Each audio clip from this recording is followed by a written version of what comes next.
आप थोड़ा खाओ।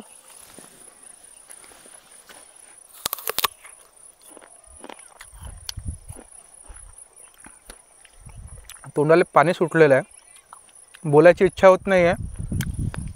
या फळाचं आज मी ओरिजिनल नाव घेणार आहे, म्हणजे या व्हिडिओमध्ये रीलमध्ये जरी मी वेगळं घेतलेलं असलं तरी अप्रतिम फळ आहे आणि हे ॲपल आहे।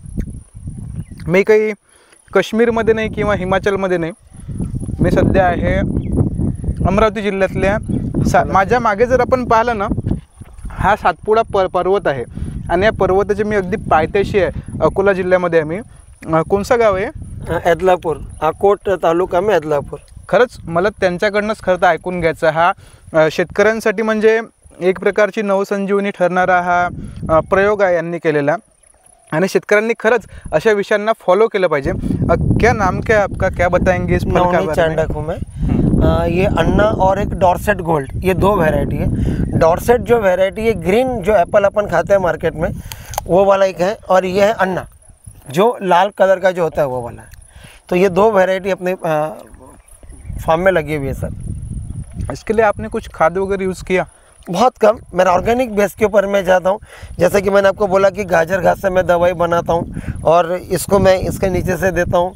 जैसे आपके ग्रेनाइट मार्बल के पत्थर हो गए या नदी के पत्थर हो गए, उनमें से ये कार्बन, मैग्नीशियम, फास्फोरस, ये जिंक, ये सब निकाल के वो सब का मैं भी लिक्विड ये सब मेरे प्लांटों को देता हूँ सर। ते तिकडले जे बाहेरून येणारे जे फळं आहेत ना ॲपलचे, सफरचंद, त्यांची चव अशी वेगळीच आहे, म्हणजे गोड आहे, काहीतरी ते टाकलेलं आहे, बनवलेलं आहे, वेगळंच असं काहीतरी वाटते। मात्र हे छोटंसं ॲपल आहे, याची चव घेतल्यावर एकदम अनोखी चव आहे। हे लहान असल्यामुळं थोडंसं चिंचेसारखं असं वेगळं आंबटसं लागत आहे, पण त्यात जो गोडवा आहे ना तो गोडवा खूप खास आहे, म्हणजे असं शब्दात व्यक्त नाही करता येणार। आणि इकडे जर शेतात आले तर पैसे घेऊन जाता, हे मी जमवला कार्यक्रम हा, पण तुम्ही याल इकडे तर पैसे घेऊन जा। खरंच अप्रतिम फळं आहेत। सध्या हे 2 वर्षाचे झाडं आहेत आणि 2 वर्षाचे जरी झाडं असले तर आता हे फळ एक मी तोडलेलं आहे, मी ज्या झाडाजवळ उभा आहे ना याची मी तुम्हाला काउंटिंग करून दाखवतो। या झाडाला मी 62 फळं मोजलेले आहेत, जवळ दाखवतो तर आपण एक एक फळ यांना मोजून दाखवू। हे बा, 1 2 3 4 5 6 7, हा 7 फळाचा इथं एकच गुच्छ आहे। 8 9 10 11 12 13 झालं। वर पहा अजून याच्या 14 15 16 17 18 19 20 21 22 23, हा 24 25 26 27, हा इकडे 28 29 30 31 32, हा 33 34 35 36, थोडं खाली येतो आणखी 37 38 39 40 41, याच्या मागे हे 3 44 45 46 47 48 49 50, या इकडे अजून 51 52 53 54 55 56 57 58 59 60 61 62, अगोदर तर मी 62च सांगितले फक्त। हे बा 63 64 65 66 67 68 आणि नाही हे हो गए, म्हणजे 68 फळं एका ॲपलच्या झाडाला लागलेले आहे। तर तुम्ही एकूणच हे समजू शकता की शेतीमध्ये प्रयोग किती महत्त्वाचे आहेत। ठीक आहे, थोडासा त्रास होतो, थोडंसं जे अवकाळी पावसाचं संकट वगैरे आहे आपल्याकडे त्याचा थोडासा त्रास होतो, मात्र पारंपरिक शेती करा, काही हरकत नाही आहे, पण त्याला जोडधंदा म्हणून आपण ही शेतीसुद्धा, या शेतीकडेसुद्धा, या शेतीवर प्रयोग करायला काही हरकत नाही आहे। फक्त ही माझ्या मागची जर आपण बाग पाहिली ना, फक्त अर्धा एकर आहे। अर्धा एकरामध्ये यांनी 700 झाडं लावलेले आहे आणि याच्या लागवडीचा जो खर्च आहे हा जवळपास 1.5 लाख, 1.5 लाख रुपये, 1,70,000 पकडून झालं तुम्ही, 1,80,000 ट्रान्सपोर्टेशन वगैरे सगळं या कलमा वगैरे आणून। आणि महत्त्वाचं मी तुम्हाला हे व्हिडिओ काऊन दाखवत असतो की मला काही प्रमोशनची गरज नाही आहे किंवा मी कुणाचं प्रमोशन करावं इथे येऊन अशातला भाग नाही आहे। खरंच आवडतात हे विषय, म्हणजे आत्महत्येच्या ज्या स्टोऱ्या असतात त्या स्टोऱ्या केल्यापेक्षा मला ह्या स्टोऱ्या करायला खूप आवडते, ज्यातून शेतकऱ्याला काहीतरी फायदा होईल। एखादी जर आत्महत्येची स्टोरी केली ना त्यातून 2-3 शेतकरी आणखी खचतात, ते शेतकरी तर खचतातच, पण आपल्यासारखे जे माणसं शेती करत नाही, मी तर करतो ठीक आहे माझ्याकडे आहे, पण जे माणसं शेती करत नाही, जॉब करतात, ते सुद्धा खचून जातात की आपण शेती करायची की नाही। आणि यामुळे काय होतं, नुकसान होतं। ज्यांना जॉब आहे ते जॉबवाले माहिती आहे का की शेतकऱ्याच्या मुलाला मुली देत नाही, म्हणजे ते एकूण एक वातावरण तयार होऊन जातं. त्याच्यापेक्षा अशा स्टोरी करायला मला आवडते. ठीक आहे, तुम्ही जर चांगलं सबस्क्राईब केलं, फॉलोअर वाढले तर मॉनिटाईज होऊन जाईल चॅनल. पण कसं आहे, मी फिरतो तर तुम्हाला जरासं शेअर करणं गरजेचं आहे. मात्र मी पुन्हा एकदा या काकांकडे जातो. पहा, तुम्ही आता म्हणाल की बा एवढी चांगली शेती केलेली आहे आणि शेतीत पहा बा माणसाने एवढं मोठं गांजर गवत वाढवलं. हे बा, हे पूर्ण गांजर गवत आहे, दाखव जवळून. हे पूर्ण जे आहे ना, हे गांजर गवत आहे. तुम्हाला प्रत्येक धुऱ्यावर, प्रत्येक बांधावर यांचं हे गांजर गवत दिसन. आता त्याच्याकडे गवत काढायला माणसं नाही आहे किंवा फवारायला माणसं नाही, अशातला भाग नाही आहे.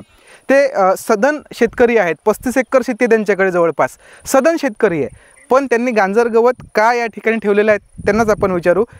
गाजर गवत जो आपने लगाया है, इसके बारे में क्या बताएंगे? गाजर घास को मैं उखाड़ के इसकी दवाई बनाता हूँ. इसको उखाड़ा, इसकी मट्टी नीचे की साफ़ कर देता हूँ. इसको 21 दिन का प्रोसेस है. 21 दिन के अंदर में इसका जो लोग यूरिया यूज़ करते हैं, यूरिया से भी डबल ट्रिपल पावरफुल ये मटेरियल बन जाता है मेरा. इसका मैं स्प्रेइंग करने के लिए, ड्रिंचिंग करने के लिए, प्लांट पे स्प्रे करने के लिए इसका मैं यूज़ करता हूँ. और इसका भी इसको गाजर घास को उखाड़ के अच्छा दान के तौर पे करता, तो उसका जो भी न्यूट्रिशन है ये मेरे पूरे ज़मीन को मिल जाता है. काकांसारखे माणसं माहिती आहे का भेटणं गरजेचं आहे. असे माणसं, असे प्रयोग करणं हा त्यांचा अनुभव आहे. म्हणजे एकदम त्यांनी आले, झाडं लावले, पैसे खर्च केले, त्याला फळं लागले, पैसे कमावले, अशातला भाग नाही आहे. कदाचित त्यांचा एखादा प्रयोग फेल गेला असेल आधीचा, कदाचित कधीतरी झालं असेल. हा एकूण त्यांचा एक अनुभव आहे. त्यांनी एक बोलता मला सांगितलं की टी व्हीवर सहज पाहत होते, काहीतरी सुरू होते ॲपलविषयी, आणि तेव्हा त्यांच्या मनात तो विचार आला. त्यांची पत्नीसुद्धा तेव्हा सोबत होती, तर त्यांनी हा प्रयोग करून पाहिला.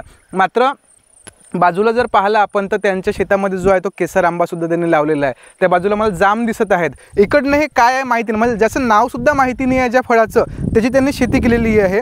इकडे आपण येऊ. आइए सर, यहाँ पे ये आपने जो ये लगाया है क्या है इधर? ये परसिमन. हाँ, ये अभी मैं 20 दिन पहले ही लगाया हूँ. ये परसिमन फ्रूट है. ये जापानीज फ्रूट है. ये अपने जो गावरन टमाटर रहते हैं ना, गावरन टमाटर के समान रहेगा. एंड चपटा रहता है, ऑरेंज कलर का रहता है, रेड कलर के शेडो रहते हैं. इसका लोवेस्ट मार्केट देखा है तो 350 से 400 रुपये किलो रिटेल जाता है.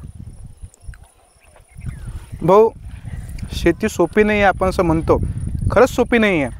पण जर असं थोडंसं, आता एवढी मोठी आपल्याकडे शेती असते 3-4 एकर, 2-4 एकर, जर असं एखादा धुरा जर हा लावला ना, भरपूरशा गोष्टी आहे. मी एक दिवस शेवग्याच्या शेंगावर सुद्धा व्हिडिओ करणार आहे. सर, आपको शेवगे की वो पता है? शेवगा मेरे पास में था 2 एकड़. हाँ, मिसाल वो मेरा ड्रॉप हो गया, 5 साल मेरा था. मैंने सिर्फ जो मेरा संतरा था, संतरे के बीच में लिया था एकड़ भर, और मेरा उसमें से मैंने जो क्रॉप लिया था अनबिलेबल 1,72,000. खर्चा क्या आया था? कुछ भी नहीं, बहुत ज़ीरो बजट, ज़ीरो. मेरे को तोड़ने का खर्चा ज़्यादा आया क्योंकि दवाई मैं खुद बनाता हूँ. तो जो मेरे आदमी ने स्प्रे किया ना, उसका खर्चा ज़्यादा लगा. मेरी दवाई 100 रुपये में गिरी और इस पर खर्चा मेरे को 200 रुपये 250 रुपये आ रहा है. घरी 2 शेवग्याची झाडं होते, जुने होते, लदबद शेंगा लागत होत्या. काय झालं, एक दिवस तिथं काहीतरी बांधकाम करायचं होतं, त्यातले ते 2 झाडं तोडून टाकले. आता अनायसे एक दिवस त्या झाडाला एवढ्या लदबद शेंगा लागायच्या, तर अनायसे एक दिवस काय झालं, अमरावती गेलो, त्या शेंगा आणायच्या होत्या. बारक्या शेंगा, अतिशय कडू. आणायला गेलो, 100 रुपये किलो म्हणे.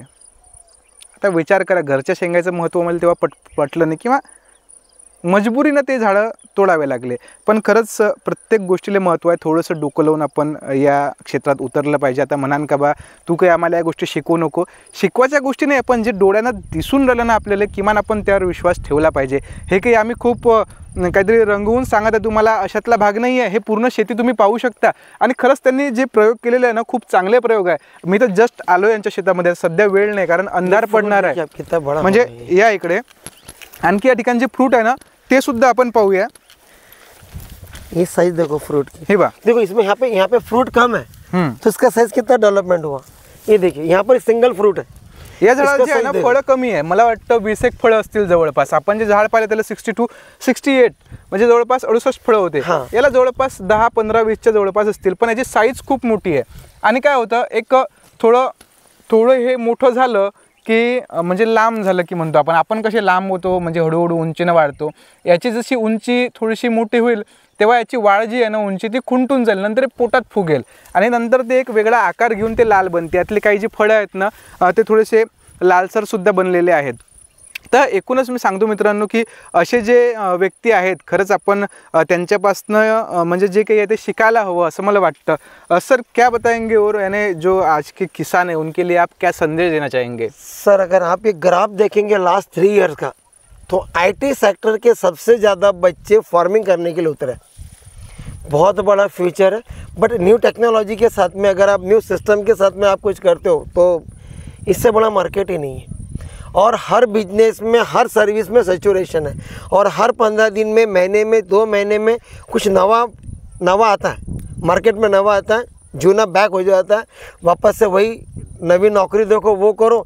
लेकिन आने वाले समय पे किसान की जो रिक्वायरमेंट है वो बहुत ज़्यादा बढ़ के रहेंगी। आपके अंदर पैसा भरपूर रहेगा लेकिन अनाज नहीं रहेगा, तो आपको किसान के पास में ही आना पड़ेगा बस। पारे बा जे होणं आहे त्याला तर कोणी टाळू शकत नाही, नुकसान होऊ द्या, पण संघर्ष करणं आपल्या सगळ्याच्या रक्तात आहे। आपण जे महाराष्ट्रातले माणसं आहे ना, संघर्ष केल्याशिवाय माहिती आहे का त्याची काही फळं आपल्याला भेटणे नाही आहे। तर मला असं म्हणणं आहे का पहा, आज खर्च जो आहे तो 1.5 लाखाचा आहे, झाड चालणार आहे 20 ते 22 वर्ष, यातून यांनी उत्पन्न जे सांगितलं आहे ना जवळपास 30-35 लाखापर्यंत उत्पन्न निघणार आहे। आणि 1.5 लाखात तुम्हाला एवढं मोठं उत्पन्न कोणी देत नाही, कारण दुकान टाकते माणूस, 5-6 लाखाचं दुकान घेते, तिथं स्टेशनरी टाकून ते विकत बसते, कागद चिवडत बसते निरा, त्यात काहीच अर्थ नाही आहे। खरंच सांगतो, हा जो एन्जॉय आहे ना हा खूप वेगळा एन्जॉय, शेती एन्जॉय केली पाहिजे।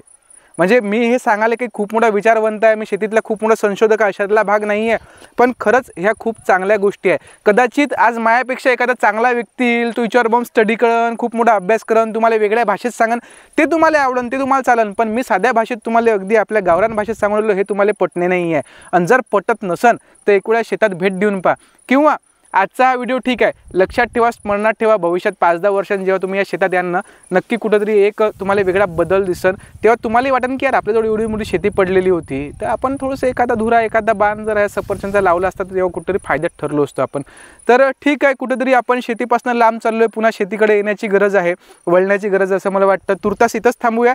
व्हिडिओ आवडला असेल तर सबस्क्राईब करायला विसरू नका। धन्यवाद।